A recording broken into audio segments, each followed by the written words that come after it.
Hi guys, நம்ம எங்கே போகிறோம்னு உங்களுக்கு பார்த்தாலே தெரியும். தருமபுரி சிஹெச்சுக்கு தான் போகிறோம். எதுக்குன்னா எங்கள் பாப்பாவுக்கு 9 மந்த் முடிஞ்சிடுச்சு. அவங்களுக்கு தடுப்பூசி போடுறதுக்காக தான் போகிறோம். ஒரு சின்ன ரிமைண்டர், எல்லோரும் உங்கள் பேபிஸ்க்கு கரெக்டாக தடுப்பூசி போட்டுருங்க.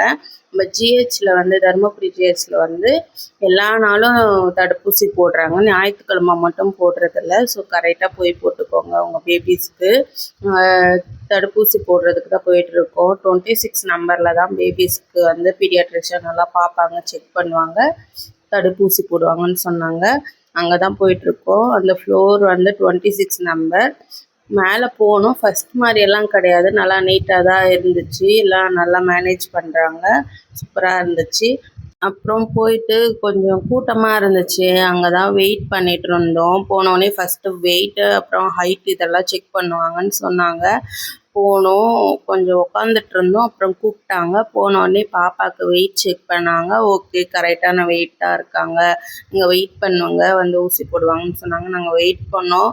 ஆனால் செலினா ரொம்ப கொஞ்சம் தெரிஞ்சிருச்சு போல் ஊசி போட வந்திருக்கோன்ட்டு. ரொம்ப சோகமாக இருந்தா. ஊசி போட்டாச்சு, 3 ஊசி போட்டாங்க. ரொம்ப அழுந்துட்டா, அது வீடியோ எடுக்க முடியல. அப்புறம் பேராசிட்டமால் எழுதி கொடுத்துருந்தாங்க மருந்து. அதுதான் க்யூவில் நின்று வாங்கிட்டு இருந்தோம். 5 ml கொடுக்கணும்னு சொன்னாங்க. அது பேபிஸ்க்கு மந்த் எவ்வளோ மந்த்துன்ற பொறுத்து தான் பேராசிட்டமால் கொடுக்கணும். பாப்பாவுக்கு 5 ml, இப்போ 9 மந்த் ஆகிறதுனால 3 வேளை 5 ml 5 ml கொடுக்க சொன்னாங்க.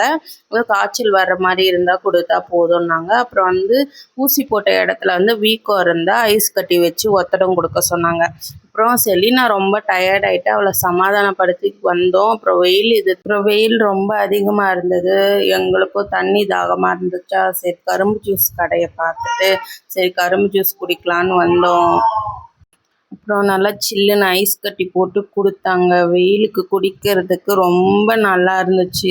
நல்லா என்ஜாய் பண்ணி குடிக்கும் போது அவ்வளோ சூப்பராக இருந்துச்சு. குடிச்சிட்டு கிளம்பலான்ட்டு கிளம்பிட்டோம். வண்டியில் போயிட்டுருக்கும் போதே தூக்கம் வந்துடுச்சு பாப்பாவுக்கு. ரொம்ப அப்படியே தூங்கிட்டா அவ. அப்படியே வர வழியில் பார்த்தா தீபா சில்க்ஸில் சம்மருக்கு நிறைய டெக்கரேஷன் எல்லாம் பண்ணிகிட்டு இருந்தாங்க. அதில் அந்த யானை ரொம்ப ரியலாக இருக்க மாதிரி இருந்துச்சு. அதை ஒரு வீடியோ எடுத்தேன். நல்லா இருக்குல்ல, குட்டீஸ் எல்லாம் வந்தாங்கன்னா நல்லா வேடிக்கை பார்த்துட்ருப்பாங்க. நல்ல ஒரு ஸ்ட்ராட்டஜி தான்.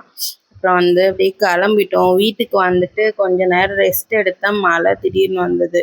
மேலே துணி காய போட்டிருந்தேன். சரி அதை எடுத்துகிட்டு வந்துடலாம் அப்படின்ட்டு மேலே வந்தேன். நல்லா இருந்துச்சு, நல்லா சில்லுன்னு. அங்கே ஒரு 5 minutes அப்படியே நின்றுட்டு மழையை ரசிச்சுட்டு இருந்தேன். அப்புறம் துணியை எடுத்துகிட்டு கிளம்பிட்டு அப்புறம் நைட்டுக்கு டின்னர் பிளான் பண்ணுறேன். பாய். கண்டிப்பாக சப்ஸ்கிரைப் பண்ணுங்கள் என் சேனலை.